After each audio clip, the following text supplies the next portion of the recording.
welcome to your snack sandwich. Today I'm going to be taking a quick look at BracketX.fi. Now basically this is an options trading platform, but it's very, very user friendly. If you go inside, there's not a whole lot of like buttons and things you need to choose. If you wanted to buy an option, you would just come and choose the one you would like, decide how much money you would want to pay. So like maybe I want $100 worth of ETH. This is on Arbitrum, by the way. And it would tell me the premium. You can switch to US dollars. So I'm going to pay $42 for this specific settings of these options. As you can see, they have different time frames: 4 hours, 8 hours, 24 hours. And right now they're currently starting with 10x options. But I'll get into it. I have a flow chart for you and I'll explain what this has. But they're going to be offering a range of different ups and downs. So of course you can buy longs and shorts and a whole bunch of options on different tokens that you can buy these options on. Now the docs is quite good. I would suggest you, as always, to come and read it. It's well done. Some of the sections might require a little bit of double reading, but I think I've got a pretty good understanding and I can explain a good idea of how this system works with a flowchart. So as usual, let's swing over to the flowchart and take a look at how this system works behind the scenes. Okay, so here we are on the flowchart. We've got dollar bill and boosted bill, of course, right?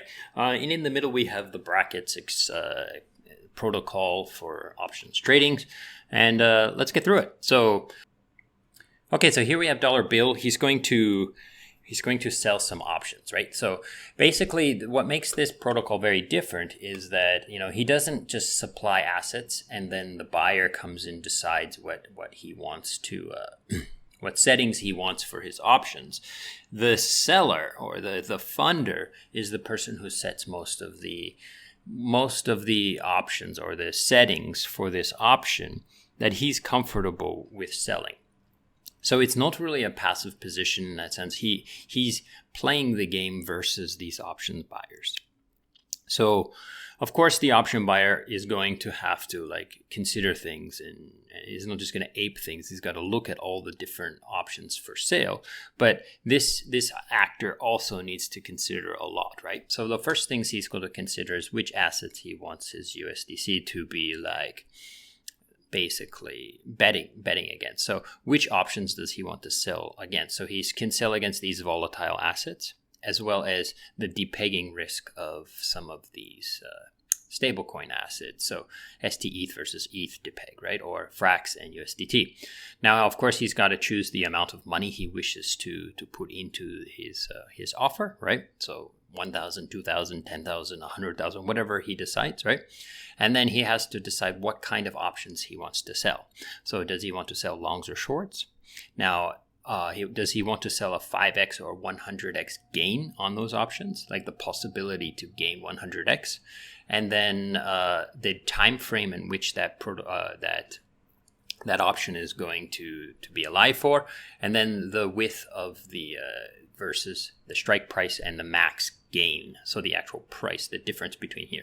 So these are some of the settings he has to consider when he produces his offer. Okay, so he puts his offer into the protocol, and then Boosted Bill can come and see all of the offers and decide which one he wishes to purchase. So now let's say he decides to purchase one of the options from this exchange. So he's going to use the native chain token, so ETH on Arbitrum, right? And he's going to send the ETH in, choose the option he wants and decide how much he wants to purchase and send in the ETH. Again, you can check versus USDC like I showed you, right? And now the premium, the cost of this option is a product. So the premium is equal to the width. This is a percentage, right? Divided by the max range. So this is a little bit hard to understand, but let me explain it. So let's say the width of the price, so between the strike price and the max take profit, is a 10% width, right? And then he's chosen to choose the 5x gain. So then his premium would be 2%, right? So 10 divided by 5x, right? Divided by 5 equals 2, right? So a 2% premium. Now, something that's a little less like, maybe greedy, I guess you could say, is like something like maybe a width of 10% and a 10x gain will get him a 1% premium and so forth. So this is kind of how the premium is priced, right? It's based on the width and then also the amount of possible gain that he can get, okay? So that premium is taken aside, right? So he doesn't send anything else other than the premium, right? Now, the premium is given to dollar bill, but a 5% fee is taken out by the BracketX, okay? So they take a 5% fee on these premiums, okay?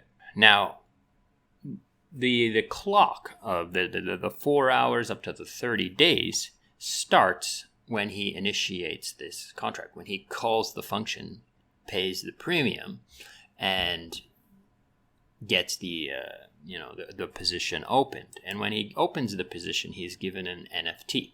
Now, this NFT is, of course, tradable on the different markets. And since Uniswap has now made an aggregator for NFTs, you could go to there and try to sell it, right?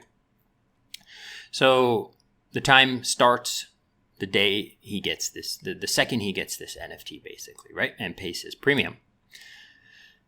Now, which one of the offers, let's say there are several offers with the same settings, right? So which one is going to get, paid? And basically, let's say, dollar bill has a $10,000 offer and Caesar has a $5,000 offer, but Caesar put his offer in first, right? And dollar bill comes along, he says, I want $6,000 worth. So it's going to use dollar bills because dollar bills can fill it, but dollar bills is the oldest. Like, let's say one more person, grandma has one for $20,000, but she's the last person to produce it. So it looks at all the list of all the offers, right, that are the same, right, and chooses the one that is closest to, that is the oldest, that can fill the order completely in a sense. So now remember, his USDC is sitting in this contract as escrow. So, it doesn't want to pull from various different offers. So it's going to choose the offer that can fill that. And then it will be able to pull that USDC, okay? Now, let's talk about profits and in the money and stuff. So if this thing expires out of the money, right, then all of his USDC is returned to dollar bill, of course, right? And he gains the premium, okay? So this is the game dollar bill is playing and hoping for the outcome. He's hoping that somebody buys his option, but it expires out of the money. So it's either, for a long or short. If you don't know out of the money, then I'm not going to explain it all, right? It just basically means the price is not in the money, right? So if he's going to get his USDC back and he's going to make this Ethereum basically premium fee, right? So this is the game he's playing. Now, on the other side, I'd say it's somewhere inside the money, but it's below the maximum price, right? The max based on this 5x to 100x. So if it's below the maximum price, then he can exercise this option anytime during the time period, and he will, because there's still some left, dollar bill will get back a small refund depending on the difference between where the price is on this line, and boosted bill will get his USDC minus 5%. So 5% is taken for Brax based on the exercising the amount that he has received by exercising it, okay? And then at max, basically he gets nothing back, right? He loses everything, but he does keep the premium, right? And he gets all of the USDC again minus 5%, right? Now, the last thing I want to talk about is they're using Chainlink to exercise funds that expire, options that are purchased and expire, but are not, exercised. So they're going to use Chainlink keepers when the time runs out to basically exercise, especially ones that are not, in the money, that expire out of the money, because he's not going to pay for that, right? Why would he do that? He's like, I don't care. I'm not getting anything, so I'm not going to pay the gas. So they're going to use the Chainlink to exercise the ones that are expired, either in the money or out of the money.